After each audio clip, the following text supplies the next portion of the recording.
Karena perintahnya atau redaksi hadisnya mansalaka thariqan, siapa yang menempuh jalan, nggak nyuruh jadi kiai, syukur-syukur jadi kiai. Jadi tidak berhenti berproses dalam belajar itu sudah menjadi wasilah bagi kita semua, dimudahkan oleh Allah Subhanahu wa taala masuk ke dalam surganya. Gimana syair? Hayatul fata wallahi bil ilmi wat tuqa. Hidup seorang pemuda itu dua saja demi Allah kata beliau. Pertama bil ilmi dengan ilmu, kedua wat tuqa dengan ketakwaan. Idza lam yakuna la i'tibara bidzati. Kalau bukan karena dua hal tersebut manusia ini enggak ada harganya, enggak ada nilainya. Makanya ada sebuah adagium laulal ilm lakana nas kal bahaim. Kalau bukan karena ilmu manusia ini akan seperti hewan, bahkan lebih parah daripada hewan. Kata Abu Darda kun alimani. Jadilah engkau orang alim yang mau mengamalkan ilmunya. Kalau nggak bisa, au muta'alliman. Jadilah orang yang mau belajar. Nggak bisa juga sibuk dari pagi sampai pagi lagi dunia yang dipikir. Dari duit bisa. Asyik sama kita ini KB saya. Nggak apa-apa. Yang penting mau mendengarkan ilmu au mustami'an. Susah. Nggak punya HP, jauh ke pengajian. Minimal yang keempat al-muhibban, jadilah pecinta ilmu dan ulama. Jangan sampai jadi yang kelima. Sekarang beliau jadi presidennya para imam dua tanah suci. Gajinya tidak berseri. Paham? Tidak berseri. Kata raja silakan ambil semau saya semaunya. Jadi kalau bapak digituin bagaimana? Bapak ini kerja di mana? Silakan ambil gaji semaunya. Kira-kira bagaimana? Kawin lagi Pak.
Assalamualaikum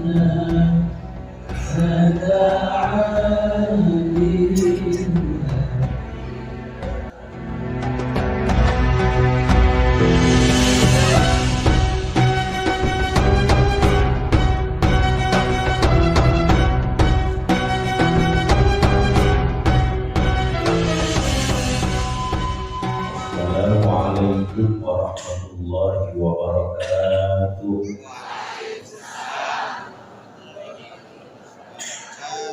Naik kapal selam sambil makan nanas. Cakep gitu. Naik kapal selam sambil makan nanas. Naik kapal selam sambil makan nanas. Yang jawab salam saya doakan hutang-hutangnya lunas. Banyak hutang. Assalamualaikum warahmatullahi wabarakatuh.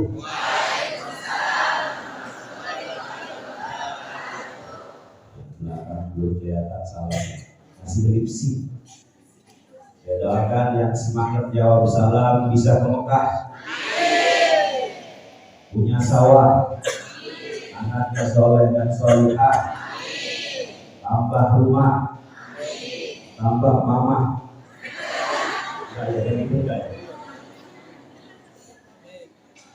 Assalamualaikum warahmatullahi wabarakatuh.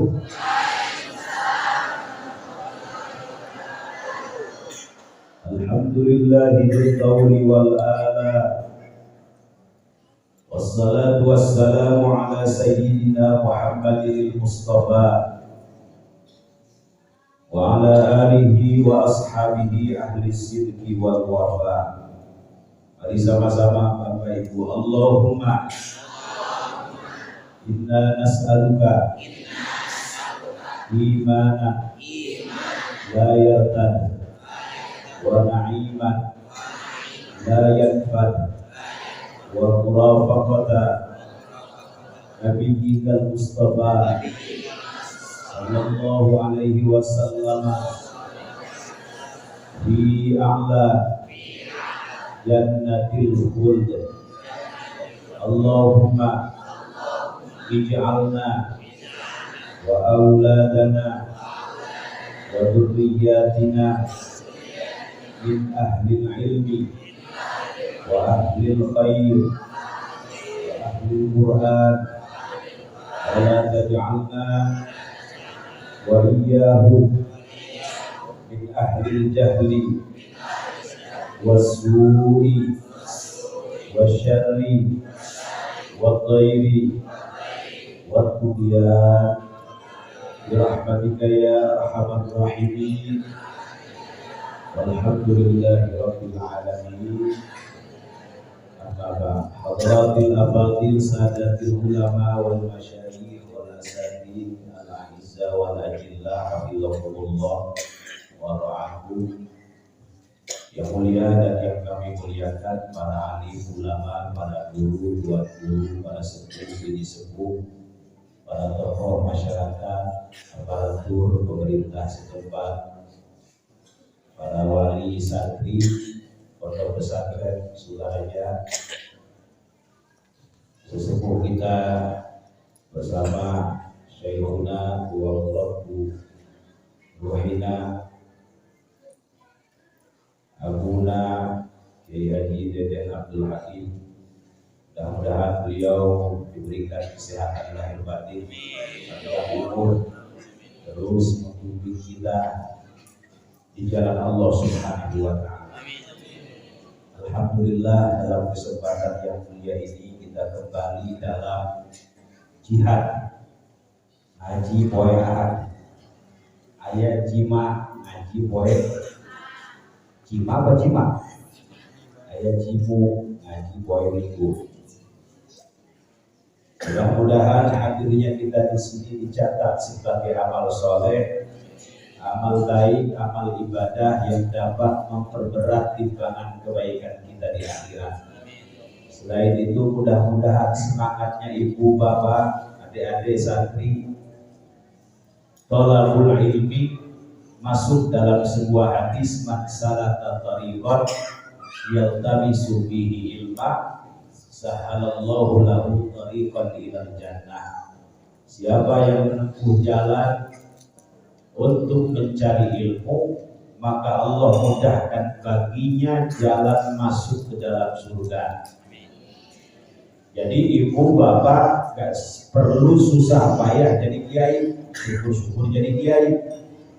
Gak perlu susah payah jadi ustaz, syukur-syukur jadi ustaz. Gak perlu capek-capek jadi pemuka agama, syukur-syukur jadi pemuka agama. Cukup tidak berhenti belajar, terus berproses belajar, itu sudah menjadi jalan bagi bapak ibu, adik-adik masuk ke dalam surganya Allah Subhanahu wa Ta'ala. Karena perintahnya atau redaksi hadisnya, man salaka tariqan, siapa yang menempuh jalan, gak nyuruh jadi kiai, syukur-syukur jadi kiai. Jadi tidak berhenti berproses dalam belajar, itu sudah menjadi wasilah bagi kita semua, dimudahkan oleh Allah Subhanahu wa Ta'ala masuk ke dalam surganya. Dulu ada kiai besar di Jawa Timur, Hadratul Syekh Kiai Haji Abdul Hamid Pasuruan. Saya punya guru Kiai Mufid. Kiai Mufid belajar kepada Kiai Hamid Pasuruan ini, wali masyhur terkenal. Itu beliau kalau ada tamu soal kepada beliau, selesai menyampaikan hajat kebutuhan, di akhir pembicaraan beliau selalu menyampaikan, Bapak nanti menghafal juz amma ke bawah ya, Ibu nanti menghafal Wadduha ke bawah ya, Ade nanti menghafal surat Yasin, Kahf, Tabarok ya. Saya pikir kok tega banget begitu. Tamu-tamu yang datang tuh tua-tua aja, ya kayak bapak ini lah, sudah bau tangan kira-kira gitu. Tandanya apa? Rambut udah ubanan, gigi udah banyak rontok, nanti mata udah susah melihat, jalan udah sempoyongan kira-kira gitu. Kok tega banget Kiai Mufid apa Kiai Hamid nyuruh tamunya menghafal Al-Quran? Oh, saya pikir beliau ingin tamu-tamu yang datang itu masuk surga semua kira-kira begitu. Bayangkan kalau dia sedang menghafal juz apa mati gitu, jannah tempatnya baik. Bayangkan kalau dia sedang menghafal Tabarok mati misalnya, dia dalam proses matinya itu dalam proses sedang menghafal kitabullah. Nah, mudah-mudahan istiqomah ya, tidak berhenti belajar sampai mati. Istiqomah itu bukan istiqomah di kontrakin rumah, bukan. Tapi ada komitmen untuk selalu berada dalam kebaikan, ada komitmen untuk selalu berada dalam ketaatan, berupaya menjauhi kemaksiatan. Saya punya guru, mungkin Bapak Ibu semua kenal, Imam Besar Istiqlal Profesor Dr. Ali Mustafa Yaqub. Itu beliau di usia 60 tahun ngomong begini, laukan tujad marhalah ba'da doktorah la ata'allamu fiha. Jadi beliau kalau ngomong sama santri nggak pernah pakai bahasa Indonesia, kalau nggak bahasa Arab, bahasa Inggris. Saya juga bisa bahasa Inggris. I love you dong bisa. I love you. Kata beliau, laukan tujad marhalah ba'da doktorah la ata'allamu fiha. Seandainya ada S4 setelah S3, saya mau kuliah lagi, saya mau belajar lagi. Bapak udah S3 belum? Udah S3, S3. Seandainya ada S4 setelah S3, setelah tamat, saya akan belajar lagi, akan menjadi santri lagi. Padahal gelarnya saat itu sudah profesor, doktor, kiai haji karena punya pesantren kiai, MA belakang. Usianya sudah 60 tahun, santrinya ribuan, karyanya lebih daripada 60, tapi masih merasa bodoh, masih ingin menjadi santri, masih ingin menjadi pelajar. Mudah-mudahan kita bisa meniru beliau, gak berhenti belajar sampai mati. Karena tidak ada keramat terbesar selain ilmu. Ini saya sampaikan satu kisah ya. Mau saya sampaikan apa enggak?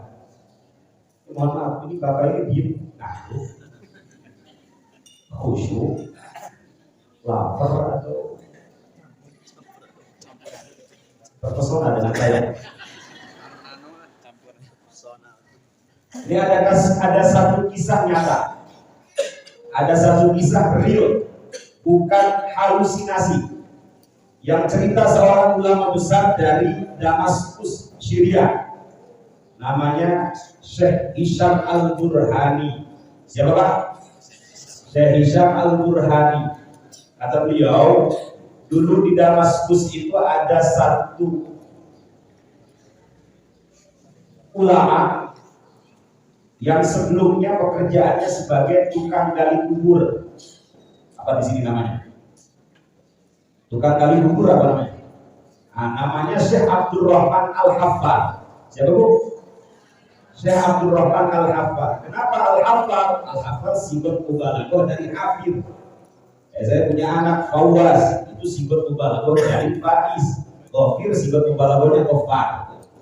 Nah, kenapa beliau disebut Al-Haffar? Hafir ada doa kufratan min ubarid niron, artinya galian, lubang. Kenapa? Karena pekerjaannya setiap hari gali kuburan. Siapa namanya? Syekh Abdurrahman Al-Haffar. Kata Syekh Hisham Al-Burhani, tiba suatu hari beliau kedatangan seorang ibu. Pak Abdurrahman, tolong galikan kuburan anak saya meninggal. Baik ibu, digalikanlah kuburan. Selesai, datanglah jenazah anak ibu ini. Jadi ini cerita real kata beliau, bukan halusinasi, bukan cerita seperti 1001 malam, Alful Lailah wal Lailah, bukan. Datanglah jenazah ibu ini, kemudian diletakkan dekat kuburan. Kata Syekh Abdurrahman Al-Haffar, betapa kagetnya saya ketika jenazah anak ibu ini ingin dimasukkan ke dalam liang lahat, ke dalam kuburan. Itu kuburan Pak berubah menjadi raudhah min riyadil jannah. Apa? Raudhah min riyadil, taman daripada taman-taman surga. Seumur-umur baru lihat yang berdirinya seperti ini kali ini. Seumur-umur baru lihat model seperti ini ya, pada saat ini. Padahal banyak kiai ulama yang meninggal di situ gak pernah diperlihatkan. Seindah ini kuburan. Dimasukkan, kemudian seketika anak ini dibawa oleh dua malaikat. Pingsan, kaget malaikat. Ini mohon maaf, jelas gak? Jelas kan? Seketika dibawa oleh dua malaikat. Pingsan. Nah, selesai ceritanya dikuburkan, ditanya sama teman-temannya, kenapa pingsan? Oh, diceritakan ketika anak ibu ini dimasukkan ke dalam liang lahat. Tiba-tiba itu liang lahat berubah menjadi raudhah min riyadil jannah. Indah sekali, taman-taman surga. Nah, kata teman-temannya itu halusinasi saja. Sudah selesai ceritanya. 2 bulan kemudian si ibu ini datang lagi. Abdurrahman, musibah besar, anak saya meninggal lagi. Ya Allah, meninggal lagi. Anak yang kedua, tolong galikan lagi kuburan. Digalikanlah kuburan. Begitupun ketika anak ibu ini ingin dimasukkan ke dalam liang lahat, itu liang lahat berubah menjadi raudhah min riyadil jannah, taman daripada taman surga. Kemudian dibawa oleh dua malaikat. Cuma kali ini dalam cerita ini gak pingsan katanya, mungkin gak kebal ya, udah gak kaget lihat malaikat. Nah, selesai dikuburkan, dikejarlah ibu anak ini. Sampai sini bisa dipahami? Itu yang nyender di belakang bisa dipahami? Hati-hati ibu-ibu yang sering nyender ngaji, pulang biasanya mati atau kena penyakit stroke. Mudah-mudahan panjang umur semua ya, sehat lahir batin. Ditanya ibu anak ini, mohon maaf ibu, saya ingin bertanya, apa latar belakang dua anak ibu ini? Diceritakan, ibunya gak paham, gak tahu. Memangnya kenapa? Gak nanya. Apa latar belakang dua anak ibu ini? Diceritakan sama ibu ini. Pertama, anak saya yang 2 bulan lalu meninggal itu thalibu ilmin. Apa? Dia santri, pelajar, masih mondok, bukan kiai, bukan ulama, bukan ustaz. Statusnya sebagai pelajar, di pondoknya ada musibah, dia terkena musibah meninggal dunia. Masih seusia adik-adik. Jadi di pondoknya ada musibah, dia terkena musibah meninggal dunia. Nah, yang baru saja dikuburkan itu kakaknya. Pekerjaannya sebagai tukang kayu, kemudian dia jual kayunya, hasil daripada jualan kayunya diberikan kepada adiknya yang sedang mondok. Oh, ini dia keramat besar, ini dia kemuliaan besar, kata Syekh Abdul Rahman Al-Hafar. Nah, seketika kalungkan pacolna melemparkan cangkul. Seketika beliau lari ke satu masjid, Masjid At-Taubah, nggak jauh dari pemakaman, mendatangi seorang guru, buyutnya dari yang cerita ini namanya Syekh Said Al-Burhani. Ya ini guru, Syekh, saya datang ke sini mau belajar, tolong bimbing saya. Karena mungkin sudah terinspirasi dengan anak kecil yang meninggal tadi.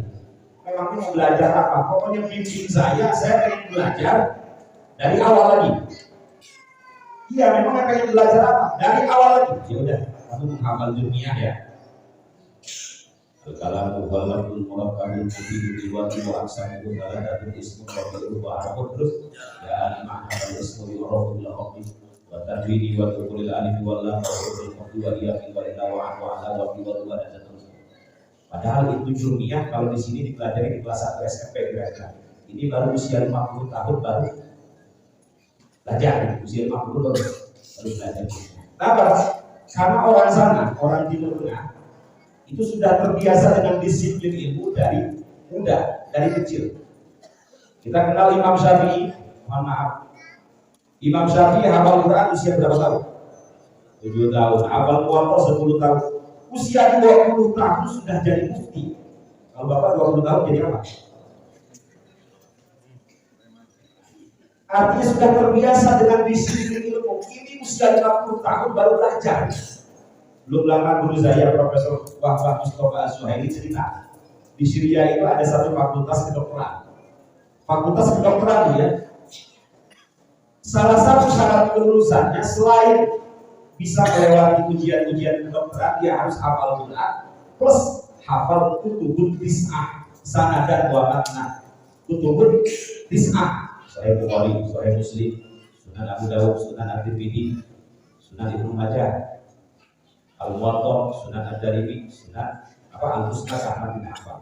Kutubun tis'ah. Kira-kira kalau dikumpulin kitabnya dari sini sampai ke sini. Dan itu perempuan semua, fakultas kedokteran. Saya nggak kaget karena mereka sudah terbiasa dengan ilmu. Cuma kita ini aja belum biasa. Ya sudah, kamu kata Syekh Said Al-Burhani menghafal Ibridi, menghafal Al-Fiyah, Qala Muhammadun huwa maliki Ahmadu Rabbillah khairu maliki salliyan ala nabiyil Mustafa wa alihi mustaqirin syarafa wa astagfirullah fi al-fiyah maqasidun nahwi bila ma'wiyah. Menghafal ulumul hadis, menghafal ilmu tafsir, belajar ilmu fikih, tasawuf, praktek. Mewujudlah Syekh Abdul Rahman Al-Hafar di usia 50 tahun menjadi ulama besar pada masanya, dan banyak daripada anak cucunya keturunannya yang menjadi orang-orang soleh, para alim ulama, termasuk yang masyhur terkenal namanya Syekh Abdul Razak Al-Hafar. Syekh Abdul Razak Al-Hafar. Maksud saya apa Pak? Tidak ada keramat besar selain ilmu. Dulu kakek saya, Mama Toto, kalau ada orang melihat cerita bisa terbang Pak ya, itu keramat kecil Pak. Uangnya pada saat itu saja. Setelah itu selesai, hanya cerita-cerita saja. Kalau Bapak Ibu bisa melihat orang jalan di atas air, keramat kecil. Uangnya pada saat itu saja. Setelah itu apa? Manfaatnya selesai. Tapi ilmu nggak habis sampai hari kiamat. Bayangkan Imam Syafi'i, kalau nggak nulis, kalau nggak ngajar, mungkin kita nggak kenal sholat bagaimana, nggak kenal cara zakat bagaimana, nggak kenal cara haji bagaimana. Sampai beliau mengatakan begini, illam yakunil ulama'u awliya Allah falaisa lillahi wali. Seandainya ulama itu bukan wali Allah, maka Allah nggak punya wali. Maka wali nggak ada dari orang bodoh, pasti dari orang alim. Orang banyak masuk neraka itu karena bodoh. Lau kunna nasma'u au na'qilu ma kunna badal. Kunna bi ashabis sa'ir. Kenapa saya masuk neraka sa'ir? Dulu nggak mau belajar. Makanya ini anak muda nih, kalau nggak mau belajar, kata Imam Syafi'i, takbirkan saja 4 kali tanda bahwa dia sudah mati. Man fatahu ta'lim waqta syababi fakabbir alaihi arba'an liwafati. Kan gitu ya? Siapa yang waktu mudanya meninggalkan belajar, nggak mau belajar, males belajar, padahal akses untuk belajar mudah, fakabbir alaihi arba'an liwafati. Takbirkan saja 4 kali tanda bahwa dia sudah mati. Jadi mayat hidup kan kalau mau belajar. Tahu mayat hidup? Bahkan kata beliau, harga seseorang itu 2 saja. Harga seseorang 2 saja. Bil ilmi wat tuqa. Gimana syair? Hayatul fata wallahi bil ilmi wat tuqa. Hidup seorang pemuda itu 2 saja demi Allah kata beliau. Pertama bil ilmi dengan ilmu, kedua wat tuqa dengan ketakwaan. Idza lam yakuna la i'tibara lidzati. Kalau bukan karena 2 hal tersebut, manusia ini enggak ada harganya, enggak ada nilainya. Makanya ada sebuah adagium, laulal ilm lakana nas kal bahaim. Kalau bukan karena ilmu, manusia ini akan seperti hewan, bahkan lebih parah daripada hewan. Itu yang membedakan kita dengan makhluk yang lain. Bil ilmi wa tuqa. Makanya kata Abu Darda, pilihannya 4 saja, jangan sampai menjadi yang kelima. Mohon maaf, ini saya dikasih waktu sampai jam berapa? Panitia nih, soalnya kejar-kejaran sama setan ini. Setan kan gak suka kebaikan. Inna syaitona yajri min ibni Adam majrad dam. Setan itu mengalir di aliran darah manusia, mengalir ke pantat, baru duduk 2 menit berasa udah 2 jam. Bener nggak?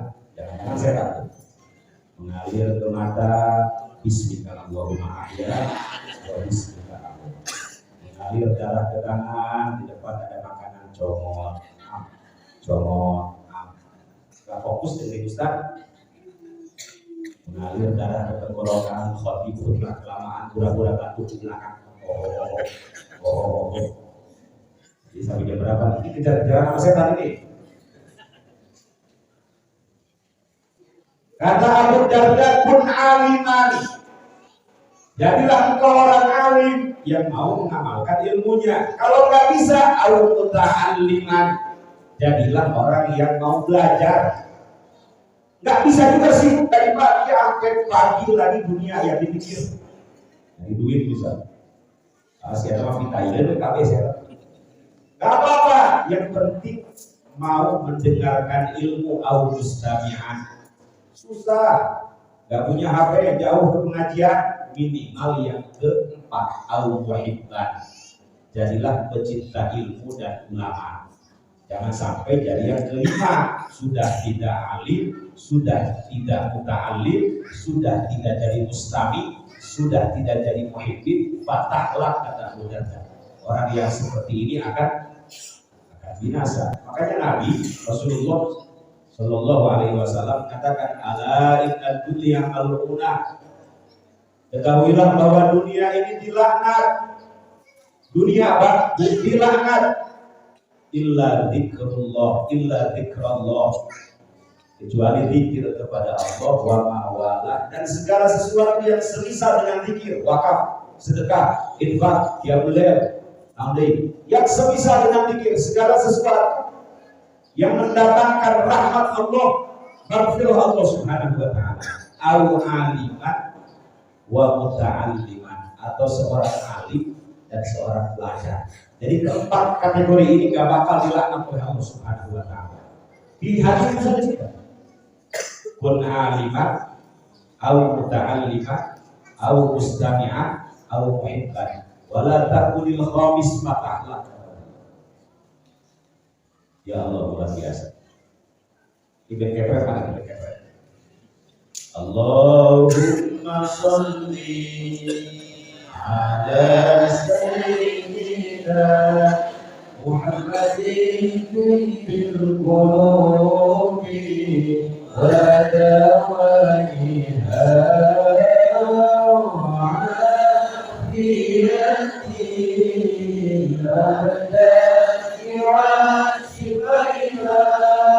ونور الأبصار هديائها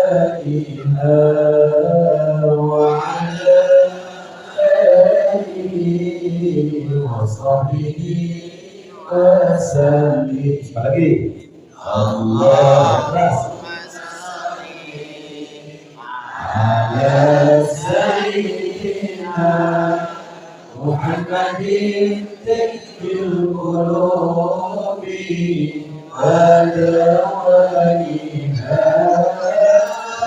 wa afiyati abadan wa sifaiha wa nuril absari wa diyaiha وعلى آله وصحبه وسلم. Sallu ala Nabi Muhammad. Ibu mau saya kasih ijazah, mudah-mudahan susah hilang semua. Kelihatannya susah semua. Bukan. Yang mengkhawatirkan itu sudah susah di dunia, di akhirat itu mungkin malaikat. Mudah-mudahan selamat semua ya. Makanya kalau habis sholat jangan Allahumma lantas jalan, kalau ngaji jangan. Kita selamat dulu Allahumma lantas salam. Ya Allah selamatkan saya, keluarga saya, anak cucu saya, murid-murid saya, jamaah saya, kalau pejabat, rakyat saya. Bahasa Arab, bahasa mana? Bapak cerita ada orang umroh, selesai umroh sempat mulutnya rokok dia, kejar askar, haram. Ternyata si askarnya pengen rokok. Itu hari nama kiainya wati matun ududu badannya tuh garam filter kalau ada ikut di Samsu. Itu kita bukan bahasanya.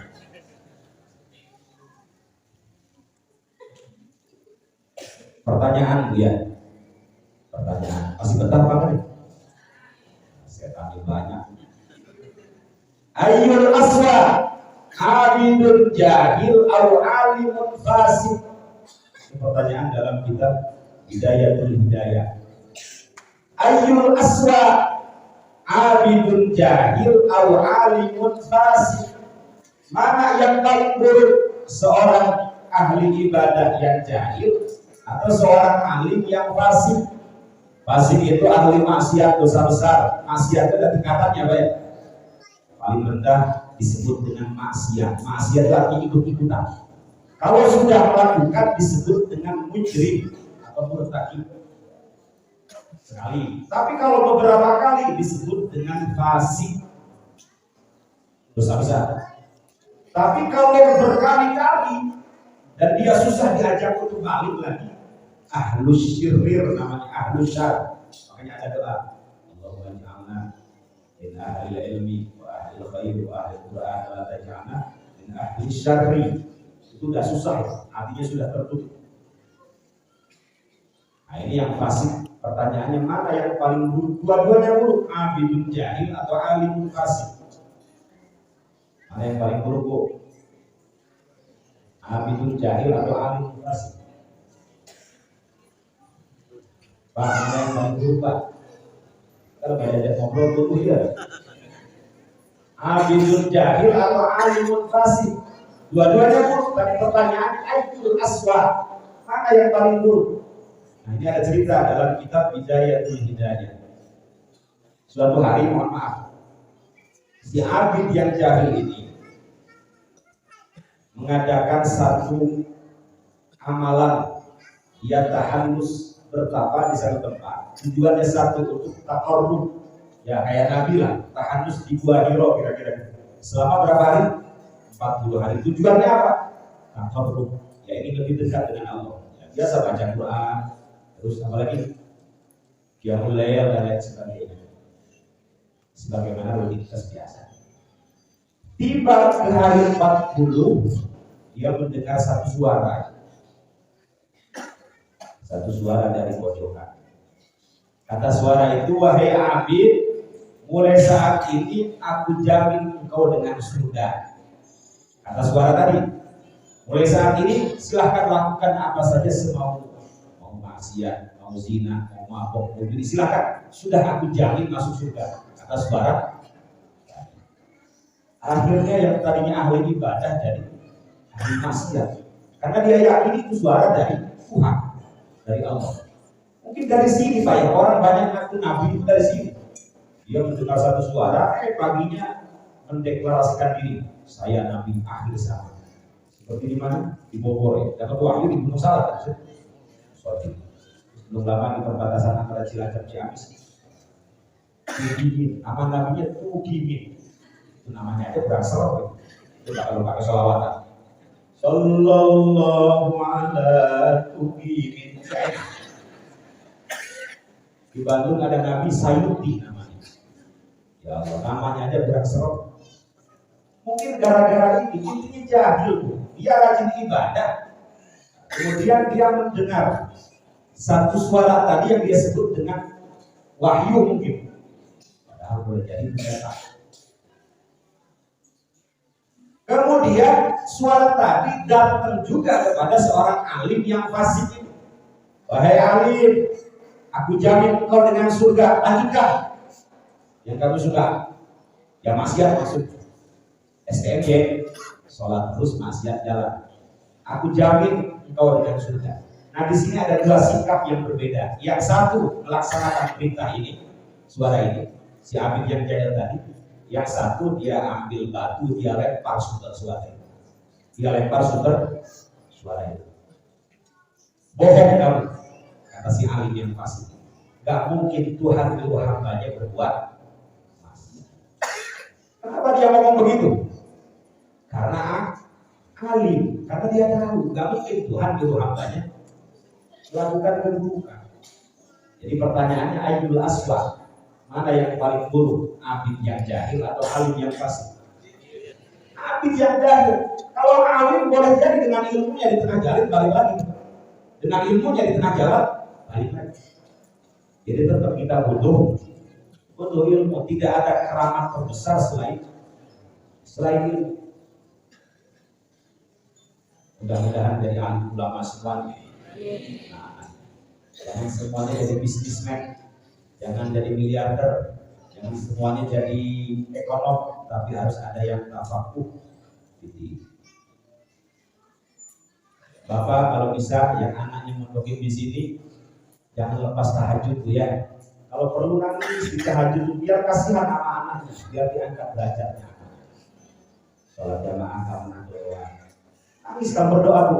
Gimana nangis kalau disolat di Biwan sama Ayus TV baru nangis. Nangis dalam keadaan tahajud, minta anaknya diangkat belajarnya, dimudahkan dalam belajar, diberikan ilmu yang bermanfaat. Insya Allah kalau ibu istiqomah ya, sebelum 30 tahun anak ibu udah jadi semua. Asal istiqomah, bukan istri tiga di kota itu. Tahajud kalau pas, doain anaknya karena anak doa orang tua terhadap anaknya mustajab. Mudah-mudahan soleh semua. Saya tadi malam misi di bintang presiden, terakhir saya cerita di bintang presiden masuk ya, itu terkait anak soleh. Ibu mau anaknya soleh semua? Mau nggak? Lemes bener, mau nggak? Mau anaknya soleh? Ini awal bulan apa akhir bulan? Ibu mau anaknya soleh? Jangankan ibu, para nabi sekalipun khawatir gak punya anak yang soleh dan soleh. Kita lihat misalnya Nabiullah Ibrahim, Khalilur Rahman Abdul Anbiya, itu tak henti-hentinya mohon kepada Allah agar diberikan anak keturunan yang soleh. Direkam doa beliau dalam Quran, Rabbi habli minas sholihin. Ya Allah, anugerahkan kepadaku anak keturunan yang soleh. Meskipun istrinya agak sulit punya anak, Sayyidah Sarah itu, tetapi tidak ada yang tidak mungkin bagi Allah. Dikabulkan doa beliau, lahir dari istri kedua dulu. Istri keduanya Sayyidah Hajar, Nabiullah Ismail. 14 tahun kemudian lahir Nabiullah Ishaq alaihi salatu wassalam. Jadi ibu kalau sampai sekarang sulit punya anak, amalin doanya Nabi Ibrahim ini. Mari sama-sama, Rabbi habli minas sholihin, Rabbi habli minas sholihin. Kita lihat juga misalnya bagaimana Nabiullah Zakaria alaihi salatu wassalam yang tak henti-hentinya memohon agar diberikan anak keturunan yang baik. Padahal saat itu beliau sudah berubat, washta'ala ar-ra'su syaiba, rambutnya udah putih. Di satu sisi istrinya akhir kandung, tetapi beliau pengen punya anak yang baik, yang mampu meneruskan perjuangan keluarga Yakub. Yarithuni wa yarithu min ali Yaqub waj'alhu rabbi radiyya, itu dalam Quran.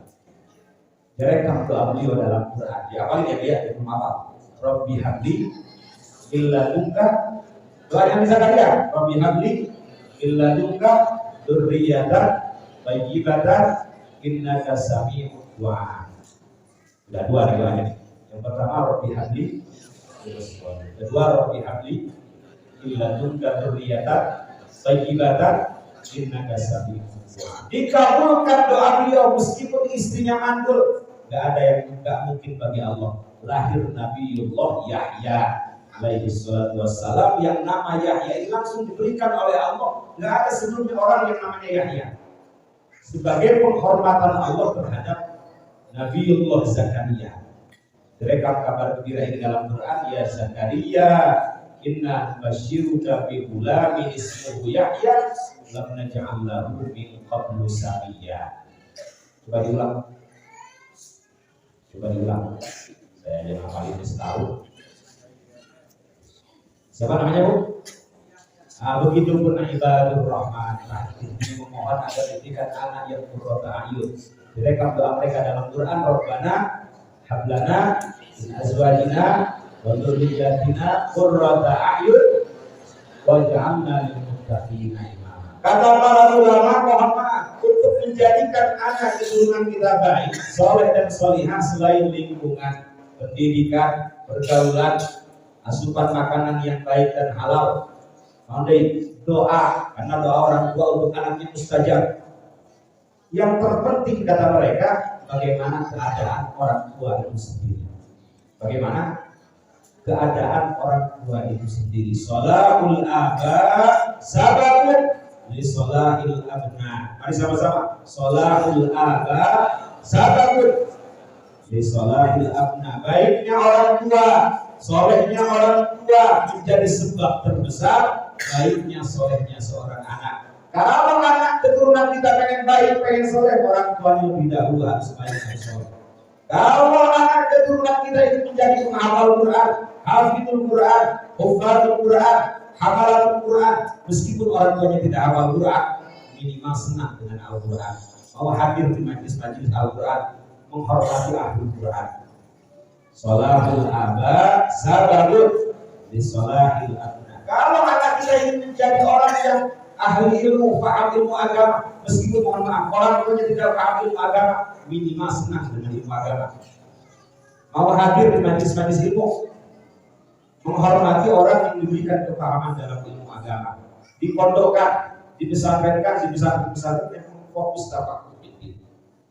Insya Allah baiknya orang tua menjadi sebab terbesar baiknya seorang anak. Bahkan tidak hanya akan dibaikan anaknya, anak beserta seluruh keturunannya akan diberkahi, dijaga oleh Allah Subhanahu wa ta'ala.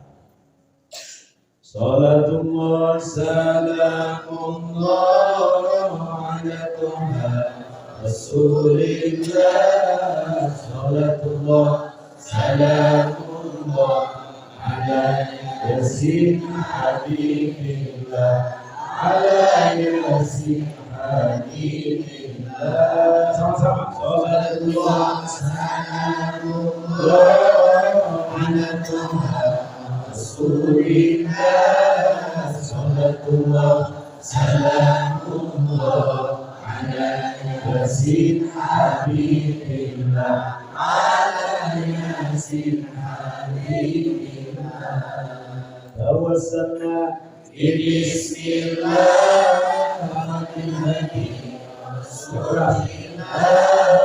wa kulli mujahidin lillah bi ahlil badri ya Allah, bi ahlil badri ya Allah.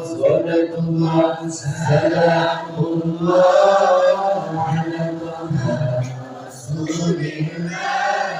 Salatullah salamullah ala Yasin Habibullah. Ala Yasin Habibullah. Sallallahu Nabi Muhammad. 5 menit lagi ya. Mungkin salah ya. Dari sampai mana bu? Pelawat, pokok dari kayak gitu.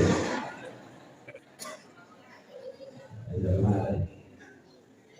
Kesolehan orang tua tidak hanya berpengaruh pada kesolehan seorang anak, anak dan seluruh keturunannya akan dijaga diberkahi oleh Allah Subhanahu Wa Taala sebab orang tua yang gemar melakukan kebaikan, orang tua yang soleh. Ustaz, ngomong aja, argumennya mana? Ada dalam Al-Quran surat Al-Kahf. Coba baca. Wa ammal jidaru fakana li ghulamaini yatimaini. Ada yang bunyi? Fil madinati wa kana tahtahu kanzun lahuma wa kana abuhuma salihan. Ketika Nabiullah Khidir masuk ke dalam sebuah kota, di dalam kota tersebut ada rumah milik 2 anak yatim yang mau roboh, ditegakkan oleh dia. Kenapa ditegakkan, Pak? Karena di dalam rumah tersebut ada kanzun. Apa kanzun? Harta melimpah milik 2 anak yatim tersebut. Itu sebagian ulama tafsir mengatakan harta betulan, sebagian yang lain mengatakan harta di situ adalah ilmuullah, ilmunya Allah. Kenapa dijaga harta 2 anak yatim ini melalui Nabi Khidir? Terusan ayatnya, wa kana abuhuma sholihan. Karena dulu buyutnya orang soleh, buyutnya senang melakukan amal soleh, gemar melakukan ketaatan. Itu kata ulama tafsir dari 2 anak yatim ini sampai buyutnya 7 tingkatan. Kira-kira namanya apa kalau 7 tingkatan? 3 tingkatan cucu, 4 tingkatan cicit, 5 apa 5? Kawarek itu, apa? Budak. 7 apa 7? Ada yang mengatakan bahkan sampai 10 tingkatan. Sejauh itu mohon maaf, 2 anak yatim ini hartanya dijaga. Sebabnya satu saja, dulu datuknya orang soleh. Jadi mudah-mudahan semangat ibu hadir di sini, mau ngaji, dipaksain gitu lah kira-kira. Kebaikannya tidak hanya kembali kepada ibu, tetapi kepada anak yang keturunan sampai bawah. Orang-orang dulu mohon maaf kalau melakukan amal itu diniatkan untuk kebaikan anak cucunya. Itu sebagaimana dilakukan oleh Al-Imam Sa'id bin Musayyab selepas sholat sunnah beliau mengambil anaknya, ya ibni ta'al, wahai anakku tercinta di sini, kemarilah. Kata beliau, la azidanna fi sholati min ajlik rajaan an-tuhfadhi. Anakku, aku ini memperbanyak sholat sunnah, memperbanyak qiyamul lail, memperbanyak tilawah Quran, memperbanyak sedekah, memperbanyak wakaf, memperbanyak melakukan beragam ketaatan, tidak lain dan tidak bukan karena untukmu, kata beliau. Rajaan an-tuhfadhi. Aku berharap dengan semangatnya aku ibadah kepada Allah, dengan semangatnya aku khidmah kepada Allah, dengan semangatnya aku mengabdi kepada Allah, keberkahan Allah, penjagaan Allah diberikan kepadamu. Keluarga menjadikan sakinah yang dibalut dengan mawaddah dan rahmah. Anak cucumu disolehkan dan disolehahkan oleh Allah Subhanahu Wa Taala. Begitu orang dulu kalau beramal, maka wajar anak keturunan Sa'id bin Musayyab banyak yang menjadi orang-orang soleh, alim ulama. Kenapa? Karena beliaunya, datuknya ahli amal soleh. Mudah-mudahan dia semangat deh. Males paksain. Punya duit 2.000, masukin aja. Wah, ini sebagai anaknya soleh. 10 juta berarti. Bahkan buat pesantren 20 juta. Kalau pengen anaknya baik, 1.000 ya. Susah anaknya soleh. Niatin baca Quran ini misalnya. Ketika baca Quran, ya Allah, mudah-mudahan kebaikan dari baca Quran ini dikembalikan kepada anak cucu saya. Dia akan derajat mereka. Begitu orang-orang dulu beramal.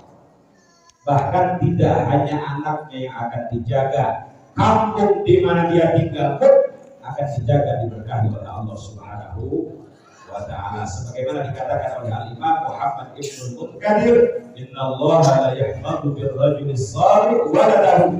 Sesungguhnya Allah akan selalu dan terus-menerus menjaga sebab orang yang soleh, sebab orang tua yang baik yang tetap melakukan ketaatan. Yang pertama dijaga waladahu, anaknya. Yang kedua waladahu, anak daripada anaknya, cucunya tuh sampai bawah keturunan.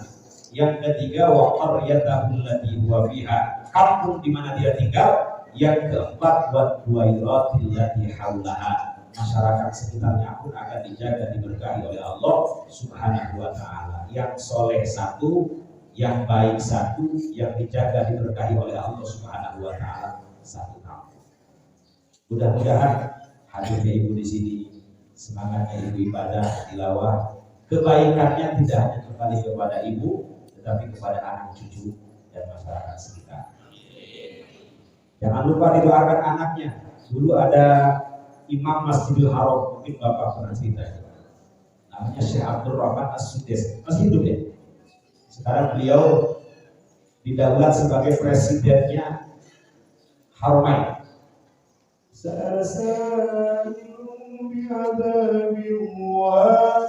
Suaranya agak mirip. الكافرين ليس له دافع من الله ذي المعارج.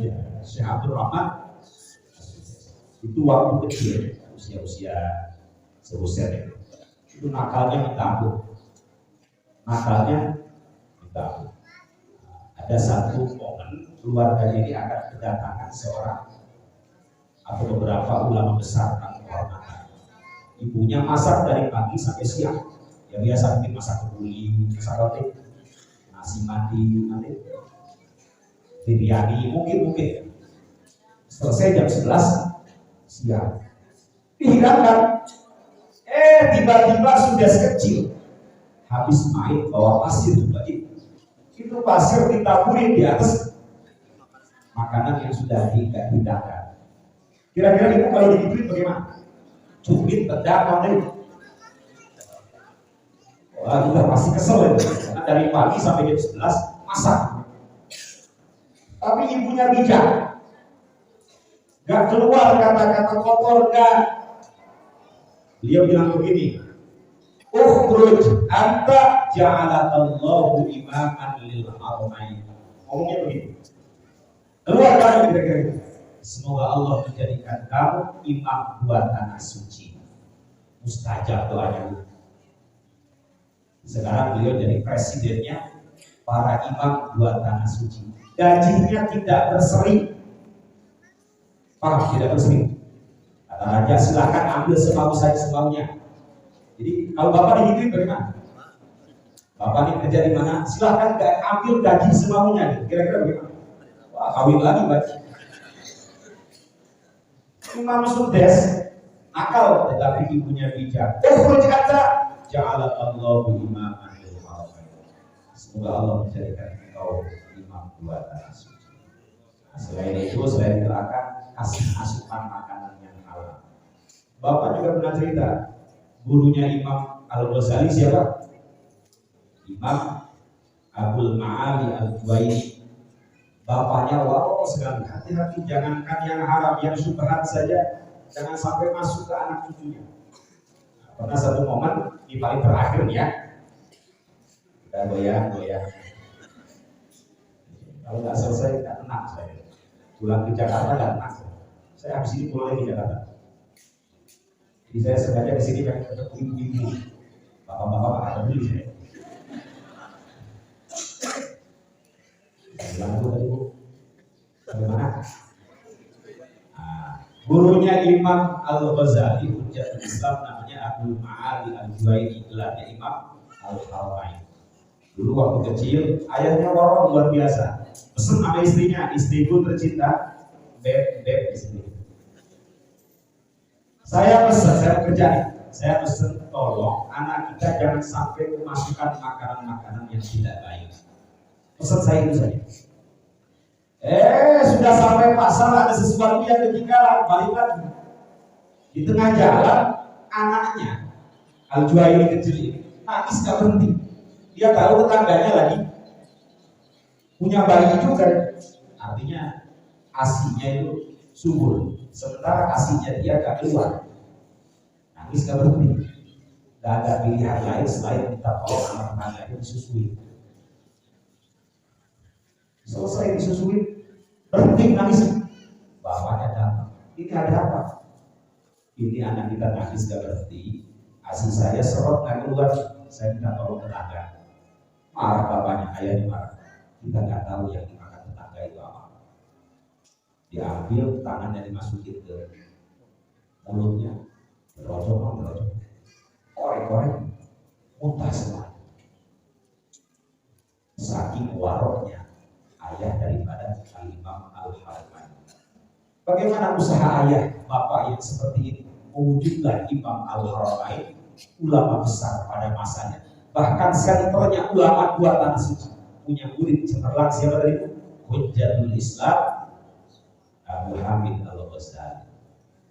Begitu kan, kalau kita pengen punya anak yang soleh dan soleh. Cuma dalam satu kisah, dia kalau ceramah, kalau ngomong aja itu agak sedikit gagu, agak sedikit begitu.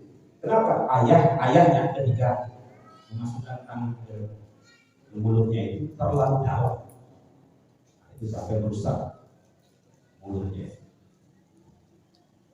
Mudah-mudahan ada manfaatnya. Bapak Ibu sekalian diberikan kesehatan lagi panjang umur dalam kebaikan, keberkahan, ketaatan, amal soleh. Anaknya yang sedang mondok dimudahkan dalam belajar, diangkat derajatnya, diberikan ilmu yang manfaat di sini dan di akhirat. Ibu sekalian diberikan anugerah husnul khotimah. Alhamdulillah wa ilahi syafa'atu Rasulullah wa li jami'i barakatuh wa sallallahu alaihi wasallam.